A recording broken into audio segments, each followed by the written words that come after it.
El ventilador, el ventilador, para entender lo que pasó.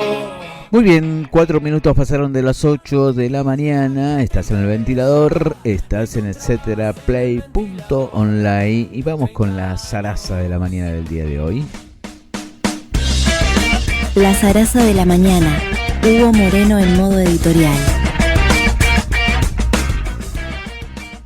Hay momentos en la política argentina donde las noticias parecen dispersas, desconectadas entre sí, pero si uno corre un poco el zoom, uno empieza a encontrar el hilo conductor. Y ayer fue uno de esos días, porque mientras el gobierno presentaba con mucho entusiasmo el llamado Super Rigi, una especie de versión ampliada y profundizada del régimen de beneficios para grandes inversores, en paralelo empezaban también a aparecer algunas señales cada vez más visibles de desgaste político dentro del propio oficialismo. Dos escenas distintas pero profundamente relacionadas. El gobierno intenta mostrar gestión, previsibilidad, confianza para los mercados, un Milei que necesita exhibir que todavía conserva apoyo del poder económico y capacidad para atraer dólares. Por eso, el anuncio del Super Rigi no es casual. Apunta directamente a seducir grandes capitales internacionales en sectores estratégicos como energía, como litio, inteligencia artificial, minería y tecnología. La promesa oficial es conocida.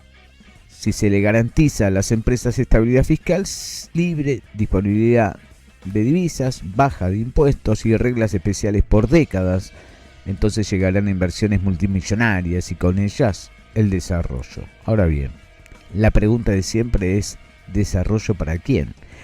Porque la discusión no pasa solamente por atraer inversiones. Ningún país crece sin inversión.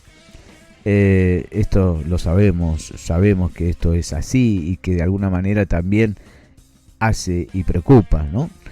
El problema es bajo qué condiciones, con qué controles y con qué impacto sobre el entramado nacional se quiere conseguir esas inversiones. Lo que empieza a discutirse es si Argentina está construyendo un proyecto de desarrollo o simplemente armando un régimen de excepción permanente para grandes corporaciones, porque mientras se les garantiza estabilidad tributaria por 30 años a grupos multinacionales, las pymes siguen asfixiadas, el consumo cae, la industria trabaja con capacidad ociosa y las provincias pierden herramientas de regulación. Y ahí aparece una contradicción, una nueva contradicción, fuerte por cierto, del modelo libertario. Se habla permanentemente del libre mercado, pero en la práctica el Estado interviene muchísimo, solo que para beneficiar a los sectores más concentrados. El Super Rigi, además, llega en un momento social delicado, ajustes sobre jubilaciones, salarios que siguen corriendo detrás de los precios, universidades reclamando presupuesto, hospitales en crisis y una economía cotidiana donde el supuesto orden macro todavía no baja al bolsillo. Entonces, naturalmente, empieza a aparecer el desgaste político. Y ahí entramos en la otra gran noticia de ayer. Las encuestas que muestran una caída de la imagen de Karina Milei, la hermana del presidente, la arquitecta del armado libertario y probablemente la figura con más poder real dentro del gobierno después del propio Javier Milei. Karina venía siendo presentada casi como una estratega infalible, pero el oficialismo empezó a acumular algunos problemas internas, escándalos, tensiones con gobernadores, desgaste de gestión y también cierto agotamiento social frente a una política basada permanentemente en la confrontación. Y en ese escenario empieza a reaparecer una figura que parecía corrida. Se trata de Mauricio Macri. No porque haya confirmado nada, pero en política importa tanto lo que se dice como lo que algunos empiezan a instalar y también por supuesto con lo que no se dice, porque el silencio también es una manera de comunicar. Y ayer crecieron fuerte las versiones sobre sectores empresariales que empiezan a mirar nuevamente al expresidente como una alternativa de mayor previsibilidad política para sostener el rumbo económico actual. No es menor para nada que esos movimientos aparezcan cerca del universo Techini de Pablo Roca, porque cuando el gran poder económico empieza a enviar señales, generalmente no lo hace por nostalgia, lo hace porque detecta fragilidad. La paradoja es bastante impresionante. Milei llegó prometiendo dinamitar a la casta, pero el desgaste del experimento libertario empieza a empujar nuevamente al viejo sistema político tradicional como eventual garante de gobernabilidad. Y quizás ahí está el dato más profundo de esta etapa. El gobierno todavía conserva apoyo en sectores importantes de la sociedad, sobre todo porque logró instalar la idea de que el ajuste era inevitable después del desastre heredado.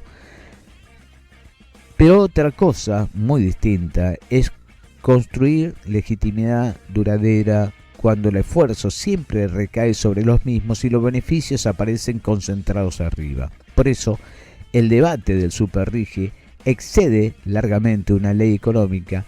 Lo que se discute es qué tipo de país se está diseñando, uno donde el Estado se retira para la mayoría, pero permanece muy activo para garantizar negocios estratégicos, o uno donde las inversiones formen parte de un proyecto de desarrollo más equilibrado, federal y con capacidad de generar valor agregado local.